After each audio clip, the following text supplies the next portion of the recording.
Hello everyone and welcome back to another vlog. Today I would love for you to come along with me to an old quiet town in Chiba Prefecture called Sawara. As I mentioned in my last video, the beginning of May was Golden Week, which is what we call a series of national holidays that clump together into one long break. Of course, many people travel throughout Golden Week, and looking at the news, it seems like all of the popular tourist areas were extremely crowded. My friends and I wanted to enjoy our time elsewhere that was less known, and we decided on this area. Tokyo Station was unsurprisingly insanely packed with all of the tourists arriving and leaving on the bullet trains. We were headed toward the bus, and from there it was just one direct ride.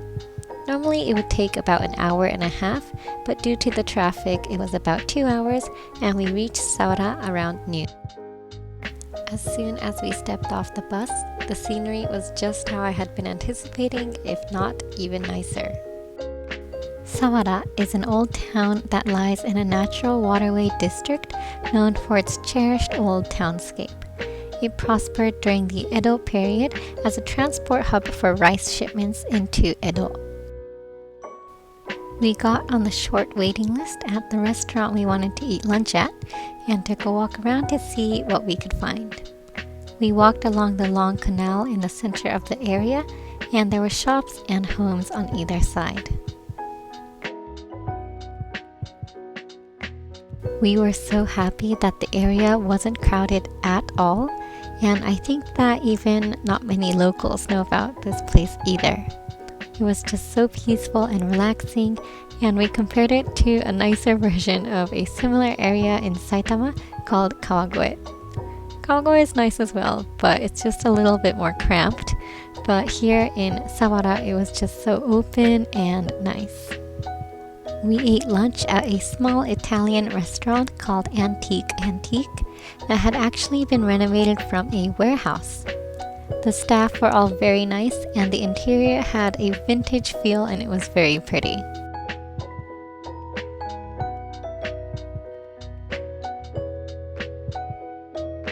My friend and I got the Wagyu curry set, and my other friend got the spicy green curry set. They all came with corn soup and salad. The meat was so soft it fell apart, and the curry was also so delicious. While we had lunch, we were discussing what to do afterwards.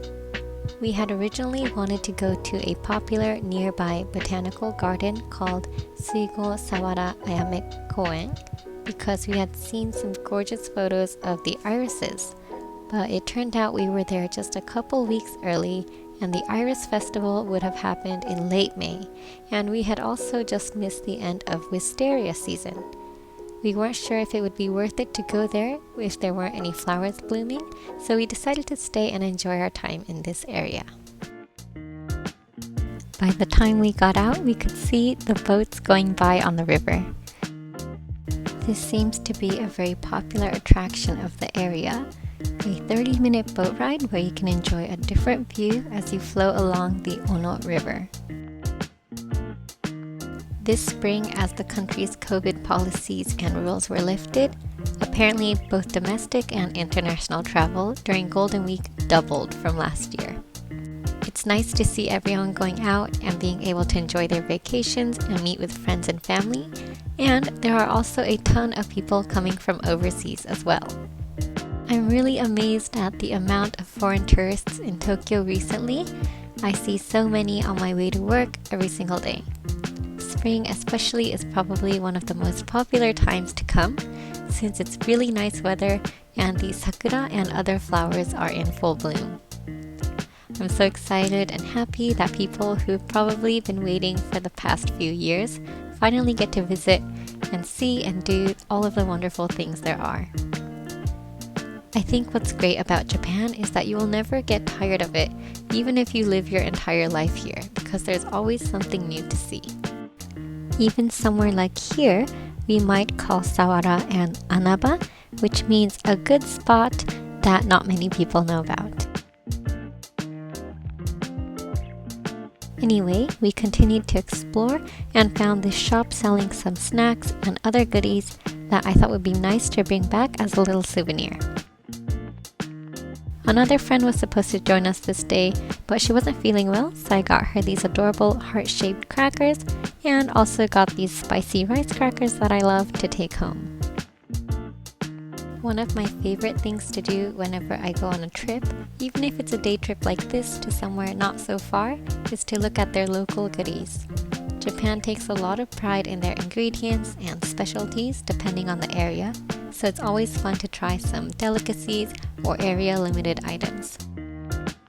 Speaking of food, after our shopping and browsing, we wanted a little snack and found ourselves at the Sawara Machiyakan, which is a new building that was just made in 2019 as a space for people to gather or rest or get some sightseeing information. I thought the idea was really nice. People can just come here for a little break and get some refreshments if they want. Pets are also allowed inside, and these dog kimonos they were selling were so adorable.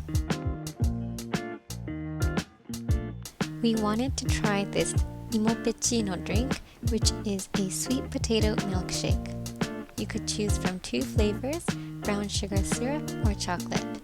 They also had coffee or lattes as well, and sold some sweet potato chips and sweets, which my friend bought some of. We all ended up getting the brown sugar syrup milkshake, and they had a really nice and spacious seating area in the back that anyone was free to use, so we went there to rest.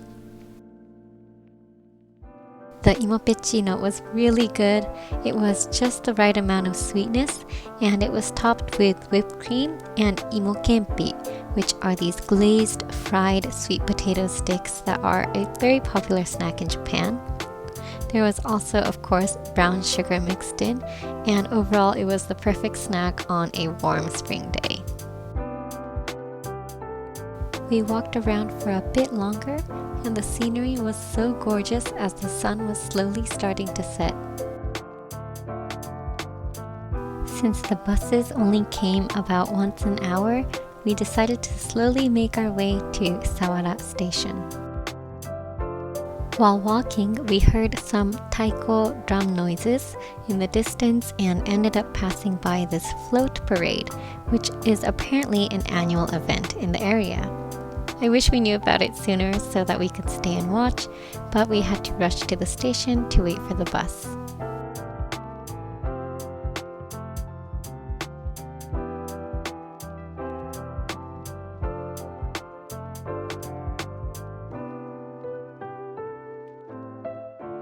We still had the rest of the evening, so we decided not to take the bus all the way back to Tokyo Station just yet, but instead get off at an earlier stop to visit the Shisui Outlet Mall.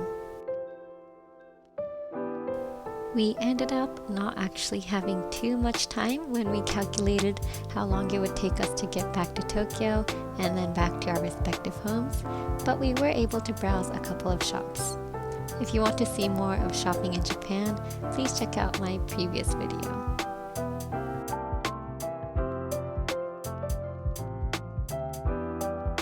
Anyway, we ended up spending most of our time at this shop, which had discounted items from various popular shops such as Sunaideru, Gelato Pique, Lily Brown, and Mira Owen. We all like these brands, but they're not exactly on the cheap side, so outlet prices are really nice on the wallet.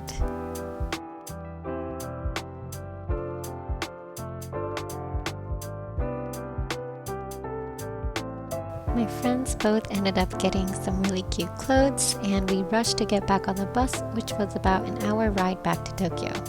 And I think I fell asleep and clearly did not even film any of that. We got back around 8 p.m. and since we hadn't eaten anything for a while, we decided to get a quick dinner together at the station. We unfortunately do not have a Chipotle here in Japan, but this is pretty similar. I ended up getting a burrito, and that was the end of our long day. As always, thank you all so much for watching. This was such a fun and relaxing day, and I was so excited to share with you all. I love exploring new places, especially if they aren't super well known, and I hope you enjoyed getting a look into what Sawara is like.